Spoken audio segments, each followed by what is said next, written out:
before this starts, I need you to do one thing. If you ever wake up at exactly 3:13 a.m. and you hear a knock, do not open the door. I'm serious. Don't even move. Just stay in your bed and pretend you didn't hear it, because I made that mistake, and I don't think it ever left. My name is Ryan. I live alone in a small apartment in Chicago. Nothing weird ever happened to me before this. No ghost stuff. No creepy experiences. Just a normal life. Work, eat, sleep. That's it. Until one night, I woke up for no reason. My eyes just opened, like something pulled me out of sleep. I looked at my phone. 3:13 a.m. Exactly. And then I heard it. Knock, knock, knock. Slow, soft, right at my front door. I froze. Who knocks like that? At 3 in the morning. I stayed still, listening, waiting. Then it came again.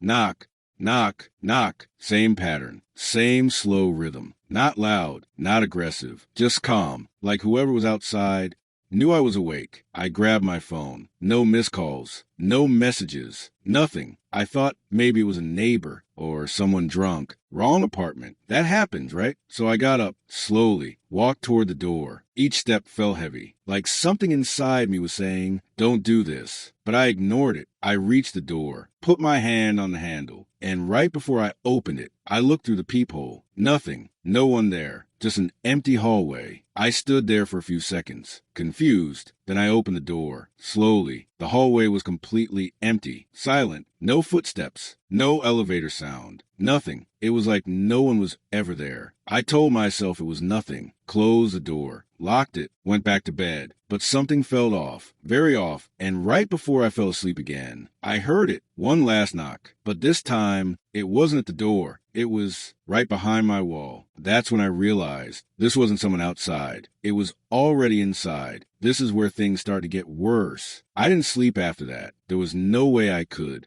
That last knock, it came from inside my apartment. Not the door, not the hallway. Inside, right behind my wall. I sat up in bed, staring at the wall next to me, waiting, listening. Nothing, just silence. For a few minutes, everything felt normal again, and that's what made it worse, because it felt like whatever made that sound was waiting too. I got up, slowly, walked closer to the wall, placed my hand on it. Cold, normal, nothing strange. I knocked on it. Once. No response. I felt stupid. Yeah, you're just tired, I said to myself. But then, from the other side, something knocked back. Same rhythm. Knock.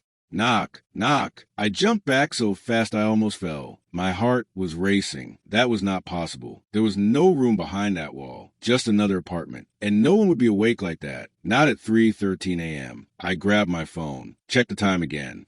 3:14 a.m. The knocking stopped, just like that. Gone, like it never happened. The next morning, I went to my neighbor's apartment, knocked on their door. A guy answered, half asleep. I asked him straight up, did you hear knocking last night? He looked confused. No, I was asleep. I tried to explain. The time, the pattern, everything. He just shook his head. There's no one living on that side, he said. My stomach dropped. What do you mean? That unit's empty, he said. Been empty for months. I didn't say anything after that, just nodded, went back to my apartment, closed the door, locked it, and then I looked at the wall again. The same wall where the knocking came from. Empty unit, no one inside. So what, knock back? That night, I didn't turn off the lights. I stayed awake, sitting on my bed, watching the clock, waiting, because I knew it would happen again. 2:59 a.m., 3:05 a.m., 3:10 a.m., and then 3:13 a.m.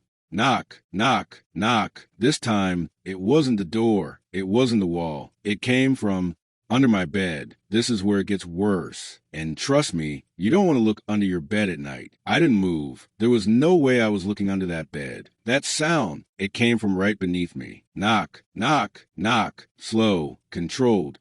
Like something was directly under my mattress, knocking upward. I lifted my feet, pulled them close to my chest. My eyes locked on the edge of the bed, waiting, hoping it would stop, but it didn't. Don't look, I whispered to myself. Just wait it out. But the knocking changed. It got faster. Knock, knock, knock. Then suddenly, silence. Complete silence. I stayed there for at least 5 minutes. Maybe more. I don't even know. My heart was pounding so loud, I couldn't hear anything else. And then, very slowly, something slid right under the bed. like something was crawling, moving from one side to the other. I couldn't take it anymore. I grabbed my phone, turned on the flashlight, and without thinking, I looked down. Nothing, just darkness, dust, empty space. No one there, nothing moving. I let out a shaky breath. You're losing it. That's what I told myself. Again, trying to feel normal. I slowly leaned back onto the bed, still staring down, still not trusting it. And right when I was about to relax, my phone buzzed. I flinched, almost dropped it. It was a notification. Unknown number, no name, just a message. I opened it, and what I read made my blood run cold. It said, "I know you looked." I froze. My fingers went numb. There was no way, no cameras, no one in the room. So how did it know? I slowly turned my head, scanning my apartment. Everything looked the same, but it didn't feel the same. Not anymore, because now I knew whatever this was, it wasn't just knocking. It was watching me. Then another message came. Same number, just 3 words. Don't look again. I didn't sleep that night. I just sat there, holding my phone, waiting for 3:13 a.m. to end. But deep down, I knew something worse was coming, because this time, it talked back. This is where things start to change. I kept staring at my phone. That message, "I know you looked." It didn't feel like a prank. It felt personal, like something inside my apartment was texting me. I blocked the number right away, didn't think twice. But less than 5 seconds later, my phone buzzed again. New message, different number, same text. "You shouldn't have done that." My chest tightened. This wasn't normal. This wasn't possible. I turned off my phone completely, threw it on the bed. "Nope, I'm done," I said out loud. But the silence that followed was worse than the messages, because now there was nothing between me and whatever was here. I stood up, slowly, backed away from the bed, didn't take my eyes off it. Something felt wrong, very wrong, like the bed wasn't just a bed anymore, like it was hiding something. Then I heard it again, not knocking this time, breathing, slow, heavy, coming from under the bed. I stepped back, heart racing. No, no, no. And then my phone turned on by itself. Screen lit up. Another message. Same number again. Just one sentence. "Check the closet." I turned my head, slowly, toward the closet. The door was slightly open, just a little. I was sure I had closed it. All the way. "Don't do it," I whispered, but my feet moved anyway. One step at a time. Closer, closer. Every step felt heavier, like something was pulling me in. I reached the closet, put my hand on the door, and paused. This was a mistake. I knew it, but I still opened it. Slowly, the door creaked open, and inside, nothing, just clothes, hanging still, no movement, no one there. I let out a breath. Okay, it's messing with you. That's what I told myself, trying to stay calm, trying to stay in control. But then, one of the jackets moved, just slightly, like something behind it shifted. I froze, didn't breathe, didn't move, just stared. And then a hand slowly pushed the clothes aside from inside the closet. This is where you realize you were never alone in that room. I couldn't move. That hand, it came from inside the closet, pale, thin, slowly pushing the clothes aside, like it had all the time in the world. My body just froze. I didn't run. I didn't scream. I just stood there, watching. Then it stepped out. A man, tall, too thin. His face looked wrong, like he hadn't seen sunlight in years. Eyes wide open, staring straight at me, not blinking, not even once. I took a step back, then another. My heart felt like it was going to explode. "How did you get in here?" I whispered. He didn't answer. He just tilted his head, slowly, like he was studying me, like I was something new. And then he spoke, very quietly. "I knock. So you remember." My stomach dropped. "Remember what?" I asked. He smiled. That same unnatural smile. "The time," he said. 3:13. I didn't understand. None of this made sense. "Why me?" I asked. "Why are you here?" He took a step forward. I stepped back until I hit the wall. "No one else listens," he said. "But you did." My breathing got heavier. I could feel panic taking over. "I'm calling the police," I said, trying to sound strong, trying to sound in control. But my voice was shaking. He laughed. Soft, dry. "You already opened the door," he said, "and you looked under the bed." My heart stopped. "So now," he took another step closer. "You're part of it." Before I could react, the lights went out. Everything went dark, complete darkness. I couldn't see him anymore, but I could hear him, breathing, closer, closer, right next to me. And then Right next to my ear, he whispered, "Knock, knock. This is where everything breaks." I dropped to the floor. I didn't even think. My body just reacted. I crawled away in the dark, trying to put distance between me and him. My hands were shaking, my breathing out of control. I couldn't see anything, but I could hear him. Moving, slow steps, right behind me. "Stop," I said. My voice barely came out. "Please, just stop." But he didn't. The footsteps kept coming. Step, step, step. Same slow rhythm as the knocking. I reached the wall, felt around, trying to find the light switch. My fingers hit it. I flipped it. Nothing. Still dark. The power was out. And then I heard something else. Another knock, but not in my apartment. Not under the bed. Not in the closet. It came from the front door again. Knock, knock, knock. Same pattern. Same time.